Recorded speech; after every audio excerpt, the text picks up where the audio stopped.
அது மாதிரி விஜய் வந்தாச்சு இன்னைக்கு எல்லாம் ஆவன்னு சொன்ன மாதிரி ஆளுக்கு ஒரு பவுன் பிறக்கக்கூடிய குழந்தைக்கெல்லாம் ஆளுக்கு ஒரு பவுன் தாரேன் அப்படின்னாக்கி ஒரு குடும்பத்துக்கு மேக்ஸிமம் கவர்மெண்ட் ரூல்ஸ் படி என்ன நடக்கணும் அப்படின்னா ஒரு கவர்மெண்ட் ரூல்ஸ் படி இன்னைக்கு வந்து ஒரு 3 குழந்தையோ 4 குழந்தையோ 2 குழந்தையோ 3 குழந்தையோ நீங்கள் பெற்றுக்கலாங்கிற கணக்கு.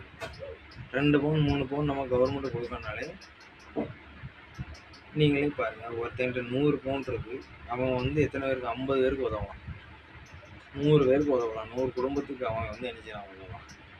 அப்போ ஒரு பவுன் கூட இல்லாதவன் வந்து அதை பிடிச்சி கொள்ளலாம் அப்படிங்கிறது தான் கணக்கு. இதில் இருந்து தான் உங்களுடைய பிரச்சனையில் ஆரம்பிச்சு எங்கேயோ கொண்டு விட்டுருக்கீங்க. இப்போ தான் அதை பற்றி எனக்கு தெரிய வரும். நான் அதனால தான் முன்னாடி சொன்னேன். இதே மாதிரி நீங்கள் வந்து இத்தனை பவுனு கேட்கணும் அப்படின்னு, இத்தனை பவுனுக்கும் 1000 கோடி வரைக்கும் இத்தனை பவுன் நம்ம கொடுத்தாகணும் அப்படின்னு எல்லாரும் கையிலேயே மாட்டிட்டாலேன்னு ஒரு நேரம் நீங்கள் நானும் நிறைய அனுபவிச்சிருக்கேன் இந்த விஷயத்தில். நீங்கள் இப்படிலாம் என்னை வந்து கேட்கக்கூடாது அப்படிங்கிறது தான் சொல்லுவேன். இதெல்லாம் தேவையில்லாத பேச்சு. ஏன் ஒருத்தன் வந்து இன்றைக்கி செயின் போடணும்னு ஆசைப்படுவான், ஒருத்தன் வந்து சும்மா இருக்குன்னு ஆசைப்படுவான். ஏன் அவனுக்கு வந்து நீங்கள் எப்படி பண்ணுவீங்க?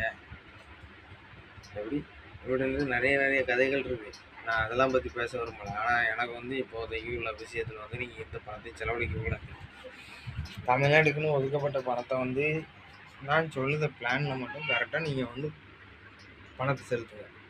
இல்லாமல் வந்து இனிமேல் வந்து தேவையில்லாமல் ரோடு வேணும், காடு வேணும், மாதிரி அப்படி வேணும் இப்படி வேணும்னு கேட்கக்கூடாது.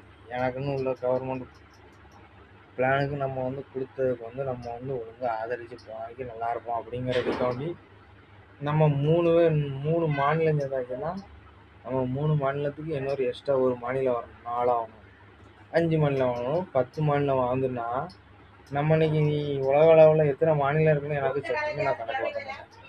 ஆனால் நம்ம தமிழ்நாட்டில் இருந்து தான் 3 மாநிலம் எனக்கு கொடுத்துருக்கான்.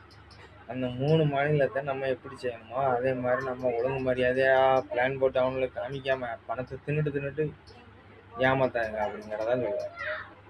அதனால் ஒரு பணம் இனிமேல் போனாலும் எனக்கு நீங்கள் தெரியப்படுத்தாமல் இனிமேல் வந்து கொடுக்காதுங்க. இதையாலும் நீங்கள் பண்ணணும். ஓப்பனாட்டு தான் நம்ம சொல்ல முடியும். அமைச்சர் எல்லாரும் பணக்காரன் அதுமாரி போகாது. என்னை மீறி பணம் அவனுக்கு போகவும் செய்யாது, அவனுக்கு களவும் எடுக்க முடியாது.